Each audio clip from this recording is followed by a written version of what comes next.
अस्सलाम वालेकुम दोस्तों। तो आज आपका भाई आया है इफ्तारी पे बुफ़े पे। आपको दिखाता हूँ बुफ़े में कितनी डिशें हैं और कौन कौन सी हैं। आ जाएं फिर। अच्छा जी, तो सबसे पहले जी रशियन साइलड, माशाल्लाह बड़ा प्यारा नज़र है। फिर रायता, रशियन साइलड के बाद देखना चिकन वाइट हांडी। अगली डिश कौन सी है भाई? Chicken fried rice, Manchurian, wow, गर्मा गर्म समोसे चिकन वाले, पकोड़े, रोज़ों की शान।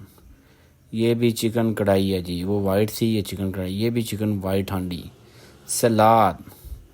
तो इतनी ज़्यादा डिशें हैं गाइस, कस्टर्ड भी है साथ इनके।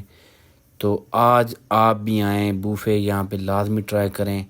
गुलिस्तान रेस्टोरेंट, चिश्तियाँ, ज़िला बहावल नगर। इनके बूफे की कीमत है 850 रुपये पर हेड। कोई महंगा नहीं है भाई, आज कितने महंगाई के दौर में कोई महंगा नहीं है। हमने 2-3 दफ़ा पहले भी ट्राई की है, आज भी आएँ। ये मेरे दोस्त बैठे हुए हैं, तो आप भी आएँ, आप ज़रूर ट्राई करें, तो इंशाल्लाह पसंद आएगा।